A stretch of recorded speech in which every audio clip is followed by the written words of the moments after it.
Hello, how y'all doing? I'm going to talk to you today about Jerry Falwell Jr., the drunk and the nymph, and his wife Becki Falwell, the nymph.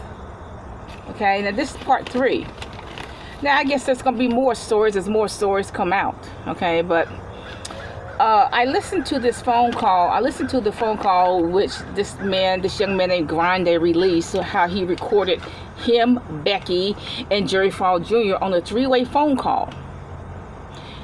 I listened to it. Okay, now Becki talks about how upset, put that in quotes, she was that Grande started dating other women. Okay, now Jerry Falwell's listening to this whole phone call. He is listening to his wife tell this young man Grande how enamored she is with him. Okay, she said she cried all friggin' day. And Jerry Falwell's listening to this. He's listening to his wife talk to this young man, 30 years his junior at least, about how enamored she is with him and she misses the sex, etc. It just amazes me that he's listening to it. But he's a third party. It's a 3-way phone call, and it does not seem to bother him. He's listening to his wife talk about how enamored she is with this man. I guess she misses the sex and all that. Now, this whole thing is so incredibly outrageous. I have to admit, I have not seen anything like this. Now, I'm not saying that I don't know anything, okay? In my young life, I met a couple at with my fiance, my then fiance. He knew these people, and they were freakazoids. They were both freakazoids, okay? They were married, but they were both, they had an open marriage.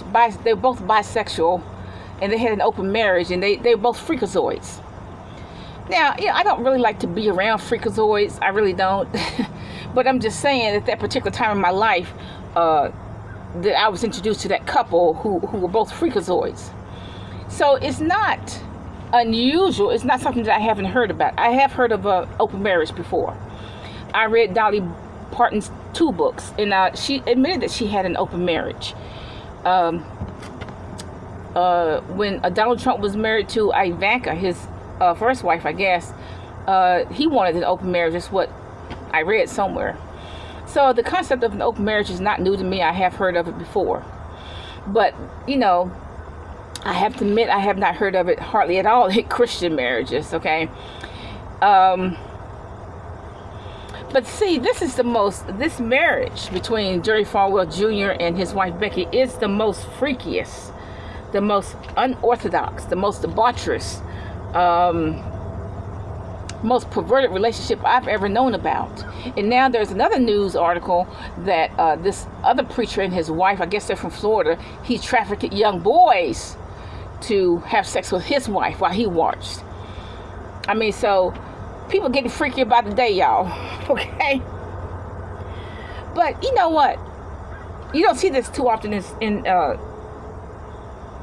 just question whether Jerry Falwell is a Christian or not. I just question that. And I submit to you that all the super rich Christians, particularly those who are worth $1 million or more, they all knew about this because they all in the secret clubs and secret things and so on. Definitely all the Christians who are worth in a $20 million club, they all knew about this, that Jerry Falwell had that kind of marriage. Because really, I've been hearing for the last few years that pedophilia is a problem in the Christian community. I mean, I have heard that some of these preachers that I have known for years, 20, 30 years, were pedophiles. I mean, that's what I'm hearing. I don't know if it's necessarily true because I didn't see anything. But that's what I'm hearing, okay? But I submit to you that these super rich Christians knew about him because, look, they know stuff we don't. The poor Christians don't know anything. But these super rich Christians who are worth over $1 million, who are definitely in the $20 million club, they know about these kind of marriages that are in their Christian circles. They know about these marriages, okay? I submit to you probably the Board of Visitors knew. The Board of Visitors at that university, Liberty University, knew. Okay, now you take like Lindsay Roberts of Oral Roberts University, where she was screwing 3 to 8 college guys. That's what my understanding is, and I guess she paid him off to be quiet. I guess that was probably a lot of money, $500,000 here, $1 million there for them to be quiet. And I guess, maybe they had some kind of open marriage. I don't know. But maybe she's staying married, for the good of the family, for the good of the family. Okay, just staying married for the good of the family. And that's really the only way they know how to make money is to, peddle Christ, preach, and so on. Maybe that's the only way they know how to make money.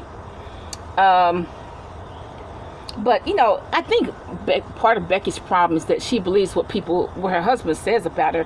Her husband said in one video that she's one of the hottest first ladies of a university ever. And she had this mini dress on. And really what she looked like is an old wrinkled woman in a mini dress. That's what she really looked like. I don't know why women over 40 wear mini dresses. I really don't. Because you can see, you got all these wrinkled legs and wrinkled chest and wrinkled areas of the face. I don't know why women over 40 wear short dresses. I really don't. But see, Becki believes what her husband told her, what her husband said publicly, that she's one of the hottest first ladies of a university. She believes that mess. And what she looked like is a wrinkled old woman in a mini dress.